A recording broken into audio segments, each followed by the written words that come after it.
So hello everyone, this is Sambhav and you watching entrance investigation. तो guys, आज के इस वीडियो में we are going to discuss about solution of triangle. The questions are main oriented, मतलब जैसे question आपको JEE main में देखने को मिल सकते हैं इस टॉपिक से, उन्हीं को मैंने इसमें लिया हुआ है।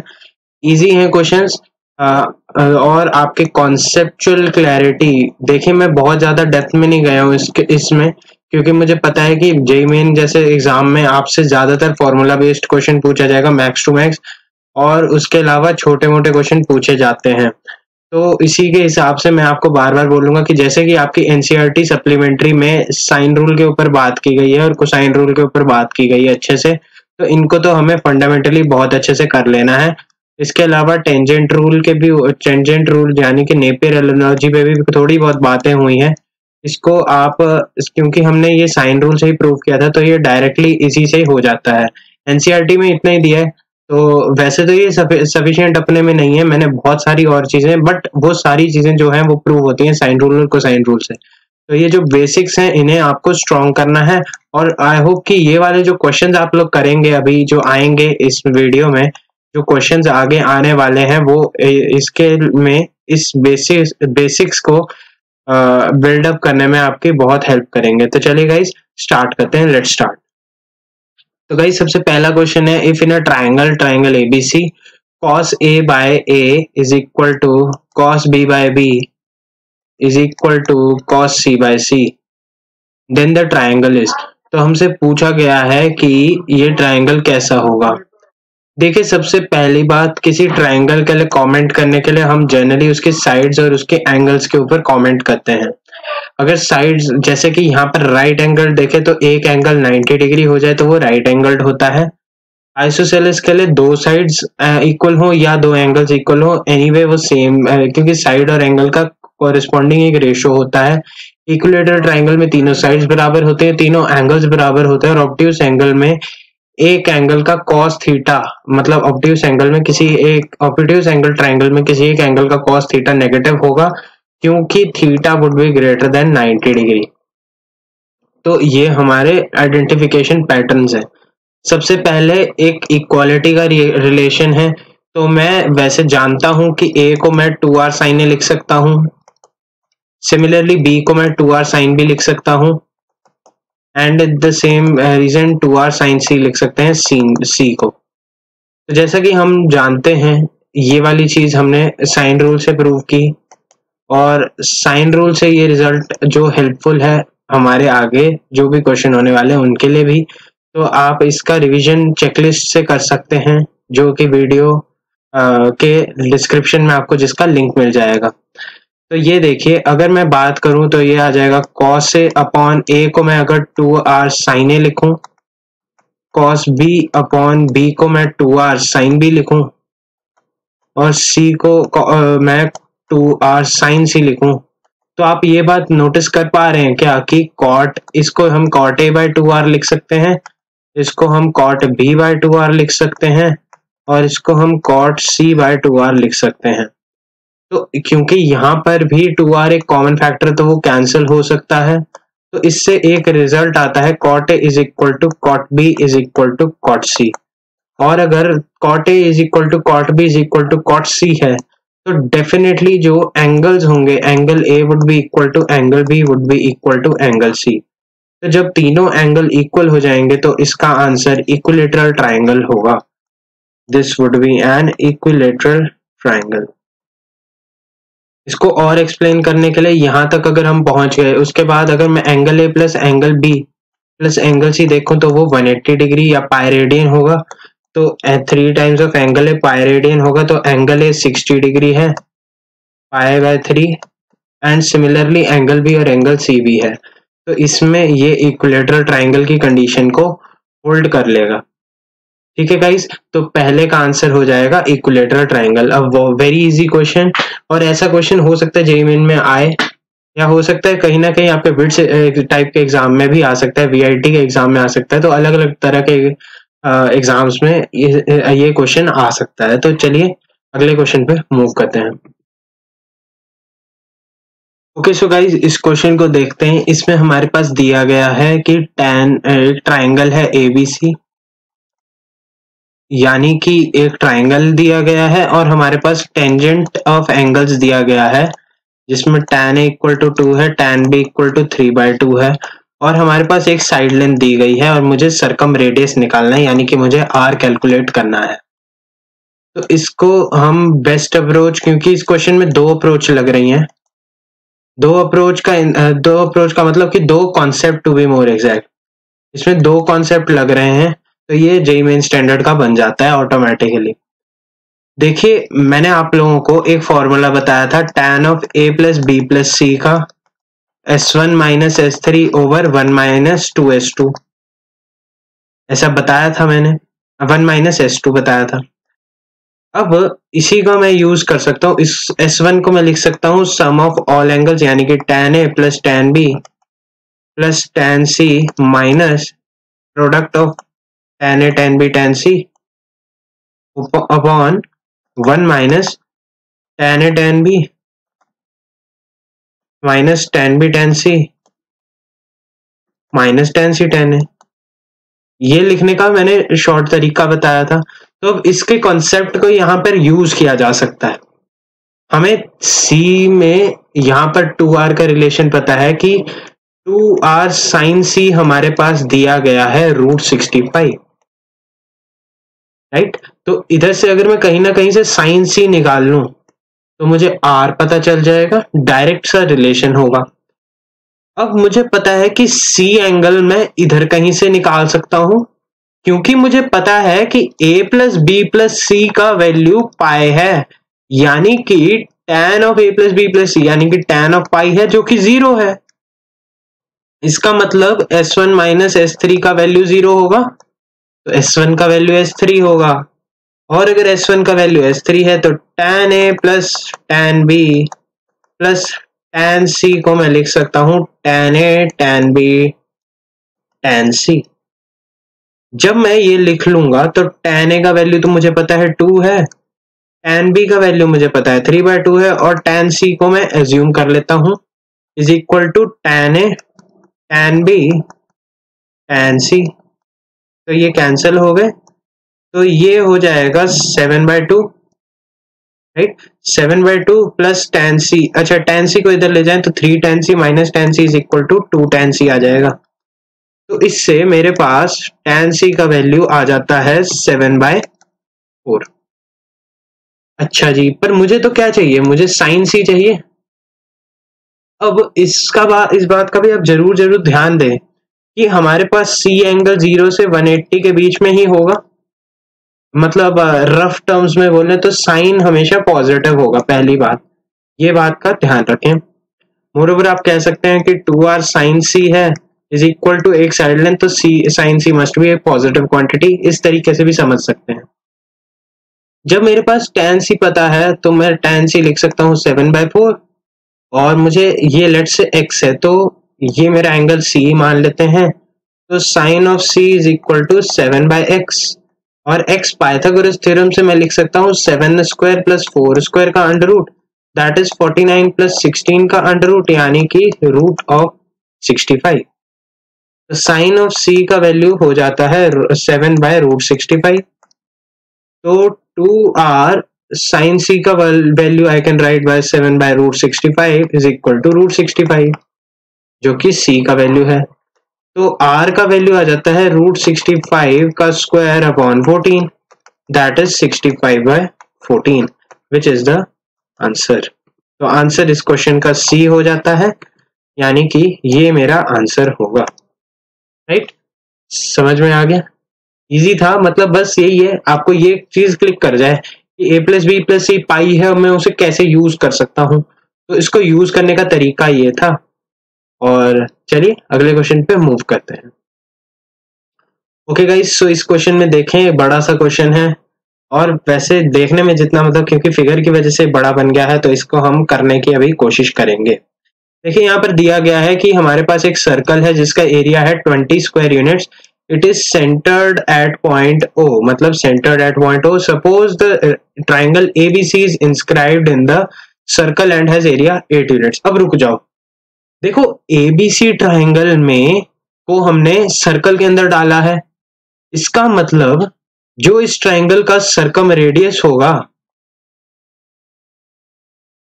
वो एक्चुअल में सर्कम सर्कल ये वाला होगा और सर्कम रेडियस कोई भी ये वाली लेंथ होगी।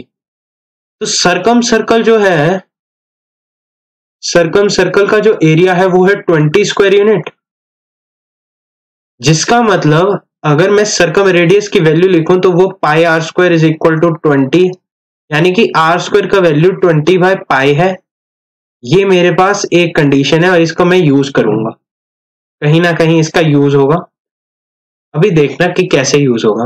देखिए ये लेंथ आर है, ये वाली लेंथ आर है एंड ये वाली लेंथ आर है, ठीक है। Area of the triangle, area of triangle ABC मेरे पास दिया गया है एज कितना, 8 स्क्वायर यूनिट। अब मुझे निकालना है sign alpha plus sine beta plus sine gamma, ये मुझे कैलकुलेट करना है। तो ये मेरे पास सब कुछ जो रिक्वायर्ड डेटा है, जो मुझे एक्सट्रैक्ट करना था इस सब से, वो मैंने कर लिया, राइट। अब देखिए अगर मैं एरिया ऑफ ट्राइंगल, जैसा कि मैंने उस दिन भी आपको कॉन्सेप्ट चेकलिस्ट में बताया था, इसको I can write as area of triangle AOB plus area of triangle BOC plus area of triangle COA. ऐसे लिख सकता हूं क्या?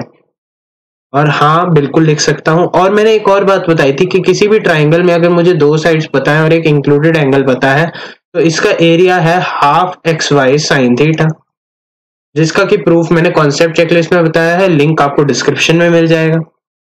तो एरिया ऑफ ट्राइंगल एबीसी मुझे पता है 8 है। Area of triangle AOB is equal to, इस ट्राइंगल का area half r into gamma sine gamma, यानी कि half r square sine gamma, and in the same terms मैं इसको half r square sine alpha लिख सकता हूं और इसको मैं half r square sine beta लिख सकता हूं। मुझे निकालना है sine of alpha plus beta plus gamma, तो मैं इधर से हाफ आर स्क्वायर कॉमन ले सकता हूं, तो 8 is equal to half r square sine alpha plus sine beta plus sine gamma.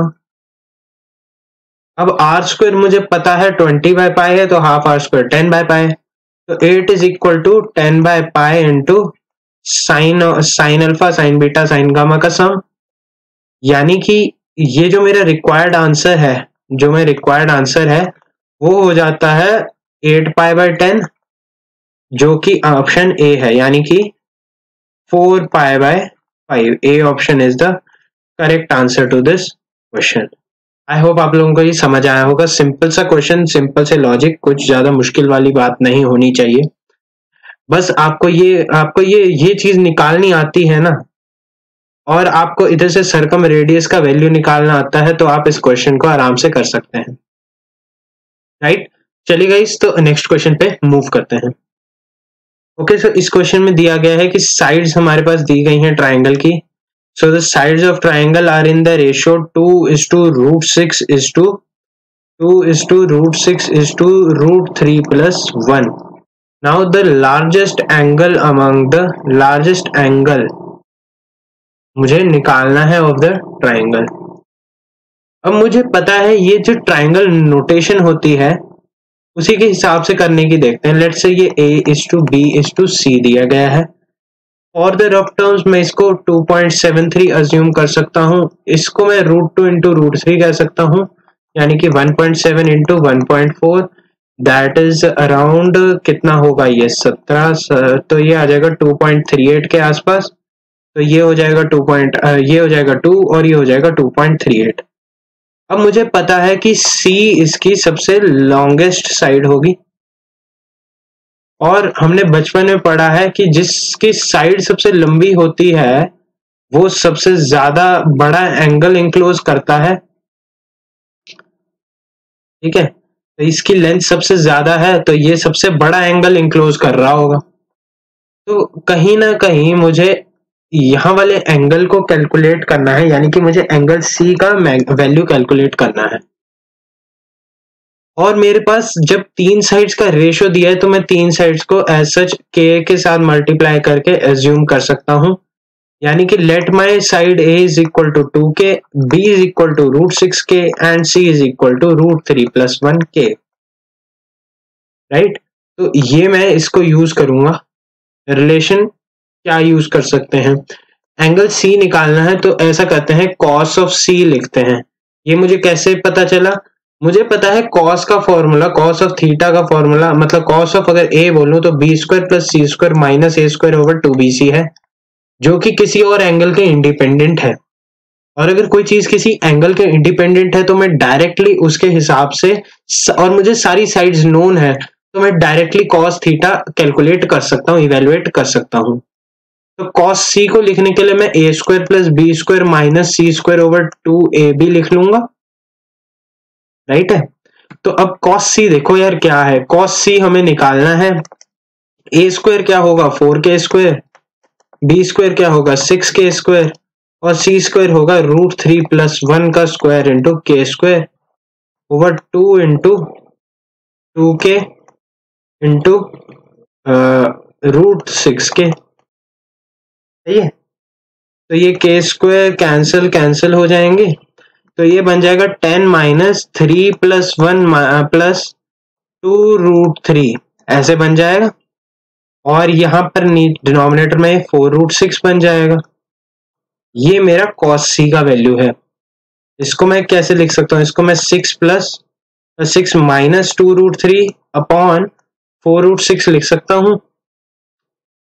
ऐसा भी कर सकते हैं। अब इसमें क्या, एक तो 2 कैंसिल कर लिया तो यहाँ पर 2 बच जाएगा और ये 3, और इधर से √3 ले लिया तो ये बन जाएगा √3 - 1, √3 से मल्टीप्लीकेशन है और 2 इंटू √2 इंटू √3 है। तो ये तो बहुत ही मतलब जाना पहचाना हो गया, √3 - 1/2 √2 बन गया। और मुझे पता है कि ये वाली वैल्यू किसकी होती है, sin 15 डिग्री, यानी कि और sin 15 cos थीटा के बराबर है, तो ये हम cos ऑफ 90 - 15 यानी कि cos 75 डिग्री लिख सकता हूं ना।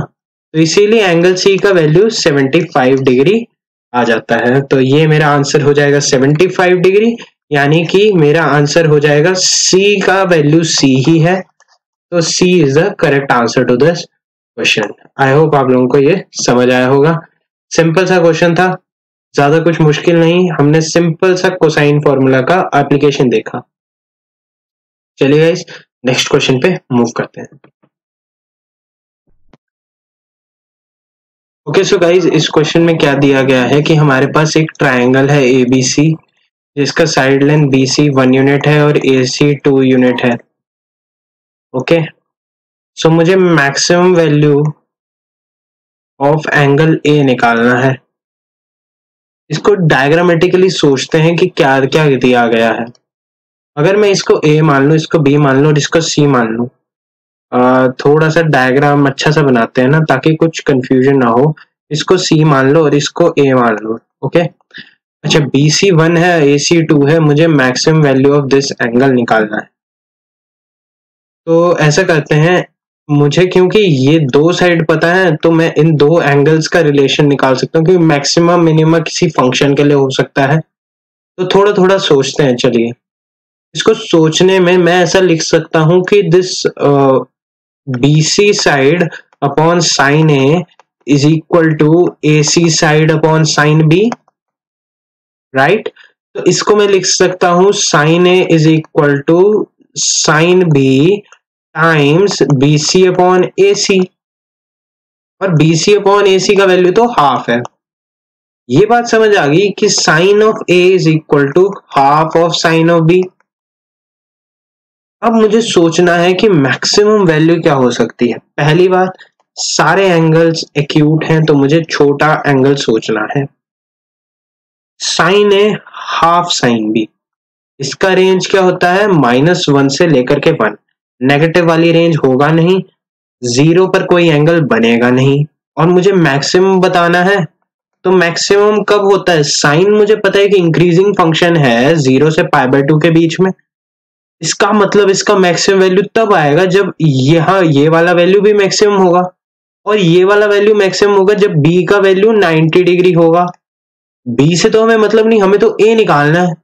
तो इसका मतलब साइन बी का वैल्यू 1 होना चाहिए और साइन ए का वैल्यू हाफ होना चाहिए। जब साइन ए का वैल्यू हाफ हो गया तो ए का वैल्यू क्या हो जाएगा, π/6। साइन इनवर्स हाफ π/6, तो मेरा आंसर ए आ जाता है। सिंपल सा क्वेश्चन, कुछ भी मुश्किल नहीं है, जस्ट एक साइन रूल लगाया है, एक स्टेप में क्वेश्चन हो जाते हैं कई बार, बहुत ही सिंपल। बस लोग डरते हैं कि सॉल्यूशन ऑफ ट्रायंगल का क्वेश्चन है मुश्किल होगा, ऐसा कुछ नहीं होता, काफी क्वेश्चन सिंपल भी आते हैं, राइट। चलिए गाइस नेक्स्ट क्वेश्चन पे मूव करते हैं। ओके सो गाइस ये एक अच्छा क्वेश्चन है, इसको ट्राई करना, पॉज करना वीडियो को और खुद ट्राई करो पहले। आई होप आप लोगों ने ट्राई कर लिया होगा। तो ये काफी अच्छा क्वेश्चन लगा मुझे पर्टिकुलरली, मतलब फेवरेट क्वेश्चन है ये मेरा अभी इस वाले सेशन के लिए। तो इसमें क्या दिया गया है, इसमें हमारे पास दिया गया है कि एक ट्राइंगल ABC है जो कि एक आइसोसेलेस ट्राइंगल है, और AB इक्वल टू AC दिया गया है। AB इक्वल टू AC देने से उसने थोड़ा सा स्पष्ट कर दिया कि angle B equal to angle C है। तो अगर ये थीटा है, ये भी थीटा है, ओके, तो इसका मतलब एंगल A ऑटोमेटिकली π-2 थीटा हो जाएगा। फॉर माई कन्वीनियंस मैं इसको एक बारी के लिए मिटा देता हूं, क्योंकि वो थीटा रिप्रेजेंटेशन से ही ऑटोमेटिकली वो चीज इंप्लाई हो जाती है। अच्छा, साइड लाइन BC दिया गया है, that is equal to 65 centimetre. Let's say ये साइड मैंने AX मान लेते हैं इसे सिंप्लिसिटी के लिए। अब इसने कहा कि P is a point on BC, तो ये P है, it is a point on BC such that the perpendicular distances from P to AB are 24 centimeter and on that AC is 36 centimeter, right? Then I have to calculate the area of triangle. देखो उसने काफी चीजें दी हैं और बहुत सारी approach हो सकती है, पर जो मुझे अप्रोच सिंपल लगी मैं वो बताऊंगा। पहली बात देखिए, मुझे ये बात जरूर अच्छे से पता है कि एरिया ऑफ ट्राइंगल क्या हो जाएगा, हाफ AB साइन थीटा, मतलब half of XY into included angle. यानी कि अच्छा, मुझे ये भी पता है कि ये साइड अगर x है तो ये भी x है, तो इसका मतलब half of x² into sine of π-2 theta मेरा एरिया होगा, डायरेक्ट सा रिलेशन। यानी कि half of x² sine 2 theta इसका रिलेशन बन जाएगा। यानी कि x² sine theta cos theta मुझे कैलकुलेट करना है। देखो इसके लिए अब मेरे पास सारे वेरिएबल हैं, मेरे को साइन थीटा निकालना है, कोस थीटा निकालना है, और मुझे x का वैल्यू निकालना है ताकि मैं x² कैलकुलेट कर सकूं। पहली बात मुझे क्या पता है, लेट्स से एक बारी के लिए मैंने इसे k मान लिया, तो ये क्या हो जाएगा, 65 माइनस k हो जाएगा। Simple, cool. अब देखो ध्यान से, अगर मैं मैं इसको ले लेता हूं Q और इसको ले लेते हैं लेट्स से R। तो अगर मैं ट्राइंगल PQB कंसीडर करूं एंड ट्राइंगल, इसको मैं मिटा दूं ना, थोड़ी सी जगह बनाते हैं ताकि कन्वीनियंस रहे आप लोगों को समझने में। ट्राइंगल PQB को मैंने अज्यूम किया और ट्राइंगल PRC को मैंने अज्यूम किया, ओके। तो मैंने ये ट्राइंगल अज्यूम कर लिए। अब इन दोनों ट्राइंगल्स को मैंने कंसीडर तो कर लिया, मुझे एक बात पता है कि angle B is equal to angle C है, जो कि मुझे आइसोसेलेस ट्राइंगल से पता चलता है। और दूसरी बात जो मुझे पता चली वो है कि angle PQB is equal to angle PRC, जो कि दोनों 90 डिग्री ईच है। इसका क्या मतलब बना, इसका मतलब है कि ये जो ट्राइंगल PQB है ये सिमिलर है ट्राइंगल PRC के। तो triangle PQB is similar to triangle PRC by the property of double angle similarity, जो कि आप लोगों ने 10th क्लास में पढ़ी होगी। इससे मैंने ये रिलेशन तो निकाला, तो अब मैं एक और रिलेशन निकाल सकता हूं कि their sides are in proportion, okay. तो इनकी साइड्स प्रोपोर्शन में होती हैं, ठीक है। तो साइड्स आर इन प्रोपोर्शन, तो इससे मैं कैलकुलेट कर सकता हूं, मुझे पता है triangle PQB is similar to triangle PRC। मुझे क्या पता है कि PQ का वैल्यू है 24 सेंटीमीटर, ओह सॉरी, और PR का वैल्यू है 36 सेंटीमीटर। मुझे ये भी पता है कि BP का वैल्यू है K और PC का वैल्यू है 65 माइनस K, राइट। तो ये हो गया। अच्छा अच्छा अच्छा, तो इसको मैं अब ऐसे लिख सकता हूं कि PQ upon PR is equal to PB upon PC। ठीक है, तो PB का वैल्यू K है, PC का वैल्यू 65 माइनस K है, तो PQ का वैल्यू हो गया 24 और PR का वैल्यू हो गया 36। ठीक है, तो इससे K का वैल्यू निकलेगा, ये 2/3 का रेशियो रखते हैं, तो ये हो जाएगा 130 minus 2K is equal to 3K। So 5K is equal to 130, तो K का वैल्यू आ जाएगा 130/5, 5 2 26 आ जाएगा। इसका मतलब अगर मैं वापस से फिगर बनाऊं तो मुझे ये पता है कि ये वाली लेंथ है 26 और ये बची हुई लेंथ कितनी हो जाएगी 39, यहाँ से एक ये है 24, ये मेरा एंगल थीटा है, और यहाँ से ये है 30 कितना 36 है ना, राइट 36, और ये वाला एंगल भी थीटा है, ये हो जाएगा π-2 थीटा। और मुझे पता है कि area of this triangle is half तो रहने दो, अब x square sign 2 theta, x square sine theta cos theta. इस ट्राइंगल से मैंने ये तो निकाल लिया, पर अब मैं एक दुविधा में भी फंस गया कि ये तो हमने निकाल लिया बढ़िया तरीके से कि डेल्टा यानी कि area is equal to x square sine theta cos theta तो हम निकाल लेंगे, क्योंकि मुझे इस ट्राइंगल में पता है कि अगर मैं इस ट्राइंगल को लूं तो ये 26 है, ये 24 है और ये एंगल थीटा है, तो साइन थीटा का वैल्यू होगा 24/26, यानी कि उसका वैल्यू होगा ये किससे कटेगा 12/13, और सिमिलर टर्म्स में cos थीटा अगर साइन थीटा 12/13 है तो cos थीटा 5/13 होगा। इसका मतलब एरिया एक्स स्क्वायर 5 इंटू 12/13 आएगा, 13 का स्क्वायर आएगा। पर अब x कैसे निकालें, तो x हम निकाल सकते हैं भाई साइन रूल से। साइन रूल से कैसे निकालेंगे भाई, भैया साइन रूल से कैसे निकालेंगे, साइन रूल से ऐसे निकाल सकते हैं कि हम लिख सकते हैं x by sine theta is equal to 65 by sine of π-2 theta, यानी कि साइन थीटा, यानी कि साइन 2 थीटा। इसको मैं लिख लेता हूं 2 cos थीटा, कैंसिल कर लिया ना, और अगर मैं सिंपल से टर्म्स में बात करूं तो ये 5/13 भी है, तो इसको 5/13 कर लिया, और यहाँ पे 13 एक और इंट्रोड्यूस हो गया, तो आंसर x का आ जाएगा 13 स्क्वायर बाय 2, तो एक्स स्क्वायर आ जाएगा 13 की पावर 4/2 स्क्वायर यानी कि 4, तो इसको मैं लिख सकता हूँ 13 की पावर 4/4 टाइम्स 5 इंटू 12/13 का स्क्वायर, तो ये आ जाएगा 13 का स्क्वायर, और यहाँ पर आ जाएगा आपका 3, तो ये आ जाएगा 169 इंटू 15, जिसका वैल्यू आएगा आपका ऐसा करो इसे 2 से कर लें क्या, 2 से मल्टीप्लाई डिवाइड करके फायदा नहीं होगा कोई, चलिए कैलकुलेट कर लेते हैं इसको। 169 into 15, 9 5 45, 6 5 30, 34, 845, 169, 9 4 13, 8 6 14, 15, 2535। Okay, so this will be 2535. 2535, this will be our answer.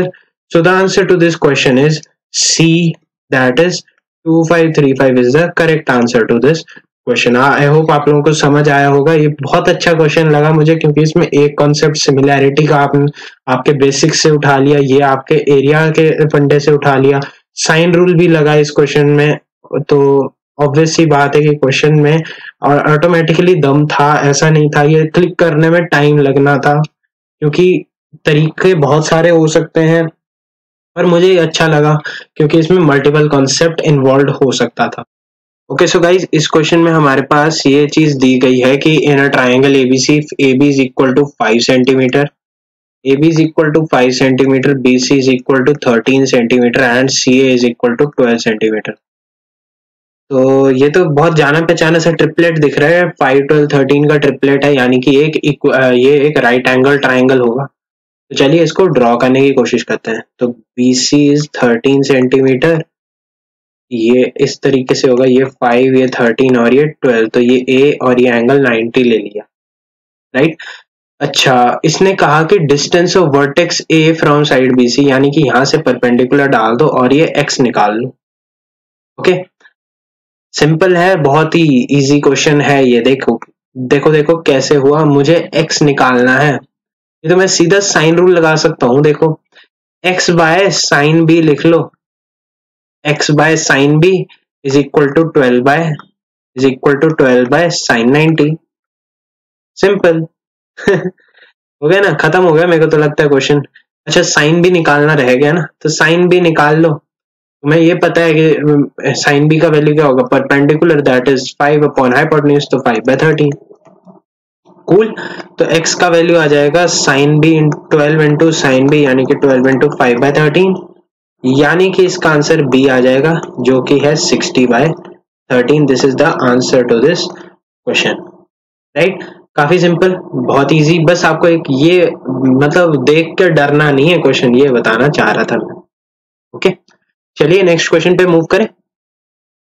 Okay, so इस क्वेश्चन में हमारे पास दिया गया है कि in a triangle ABC if A is equal to 1, यानी कि मेरे दिमाग में आ जाएगा कि 2r sin A का वैल्यू 1 दिया गया है। The perimeter P that is equal to A plus B plus C is 6 times the arithmetic mean of the sines of the angles. बहुत बहुत सारा का सारा कह दिया, पेरीमीटर तो निकाल दिया, 6 गुना है अरिथमेटिक मीन, यानी कि mean of sine of angle, यानी कि sine A plus sine B plus sine C by 3 into 6 is equal to the perimeter. ठीक है, ओके। इससे मैं एक और बात जानता हूं कि अगर मैं A को मैं 2r sin A लिख दूं एंड वाइस वर्सा B को भी मैं 2r sin B और C को भी मैं 2r sin C लिख दूं, तो ये आ जाएगा 2r times sin A plus sin B plus sin C is equal to, ये कैंसिल हो गए तो 2 इंटू सिग्मा साइन ए लिख लेते हैं, या छोटा सा कर लेते हैं इसको, यानी कि अब ये देखो ये और ये कैंसिल होते होते दिख गए होंगे तुम्हें, और r का वैल्यू 1 आ गया हो।